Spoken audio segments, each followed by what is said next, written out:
Nous allons donc utiliser le logiciel Sweet Home 3D afin de créer les différentes pièces du logement. Donc vous avez ici le plan en vue 2D de la maison. Et si je regarde ici en dessous, je déplace ma fenêtre, là ici le bord, j'arrive à voir que j'ai pour l'instant juste un genre de caisse à chaussures, là ici, là, d'accord, une boîte, sans pièces, ni fenêtre, ni porte. Donc je vais revenir, je ferme ça ici, je reviens sur mon plan qui est là, et je vais cliquer sur l'icône créer des pièces. Donc je clique dessus et je vais pouvoir donc maintenant créer des pièces.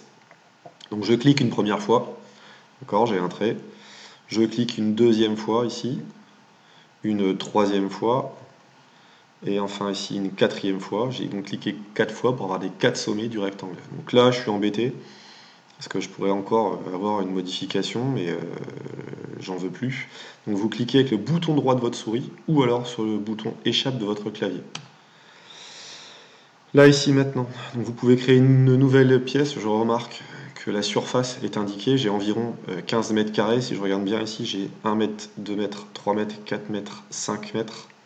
Sur 1 mètre, 2 mètres, 3 mètres, 1 mètre, 2 mètres, 3 mètres. 3 x 5, ça fait bien 15 mètres carrés. D'accord, donc pour répondre à la consigne des mètres carrés, c'est plus facile.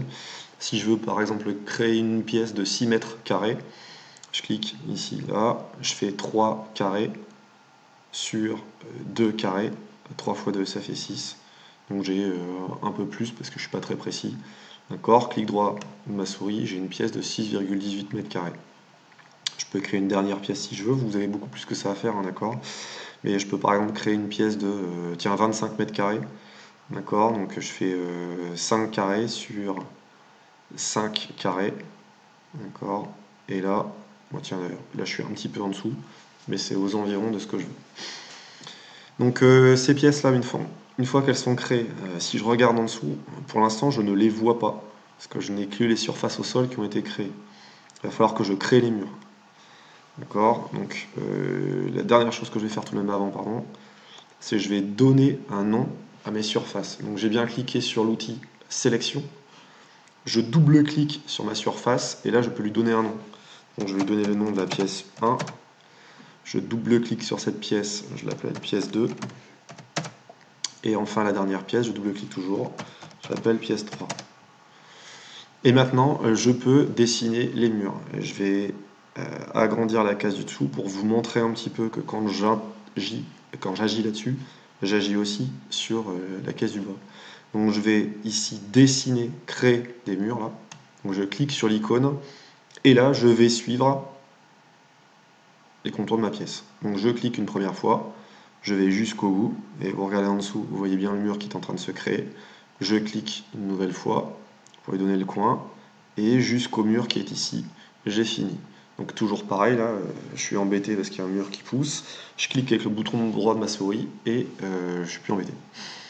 Je vais créer à nouveau ici un mur qui est là, donc je pars du bord ici, je clique au coin et je clique contre le mur qui est ici. Une nouvelle fois, clic droit pour ne plus être embêté. Et enfin ici, donc, je vais créer le dernier mur, donc je clique dessus, le coin,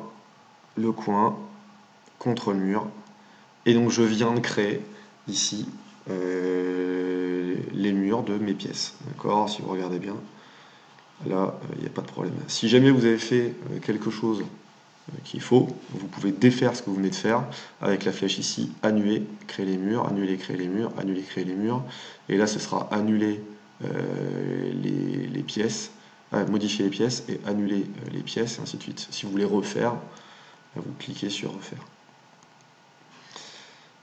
Hop, voilà. Maintenant, ce que je veux faire, c'est que je veux y mettre des portes et des fenêtres. Alors, rien de plus simple. Vous allez ici sur le côté, vous avez des dossiers, vous voulez mettre des portes et des fenêtres, vous allez donc sur le dossier portes et fenêtres, vous l'ouvrez. Moi j'en ai beaucoup par rapport à vous, parce que j'ai chargé des bibliothèques. Mais soyez simple, hein, vous pouvez mettre par exemple des portes, donc c'est classé par ordre alphabétique. Je vais mettre ici une porte ouverte, par exemple, ça vous l'avez, pour rentrer dans les pièces. Je glisse ma porte et je la mets ici contre ma paroi. Quand je lâche, hop, ma porte apparaît tout de suite ici en bas. D'accord? Donc je peux en mettre une autre. Je clique dessus, hein, je la déplace, je la mets contre mon mur. Hop, ma porte est ainsi placée. Pareil pour les fenêtres. Si je veux mettre ici une fenêtre à 5 carreaux, je clique dessus et je la déplace ici pour la mettre là contre mon mur. D'accord? Et là j'ai une grande fenêtre. Je peux mettre tout style de fenêtre, hein. Vous avez des petites fenêtres, hein. Vous avez des peut-être des portes-fenêtres même, tiens. Porte entrée, porte-fenêtre de patio. Tiens, je peux mettre ici une porte-fenêtre de patio. Voilà. D'accord? Vous mettrez ce que vous voudrez bien. Et vous pourrez mettre aussi, si vous voulez, une porte d'entrée. Donc ainsi, vous pourrez créer vos différentes pièces avec vos murs et mettre les portes et les fenêtres correspondantes. Bon courage.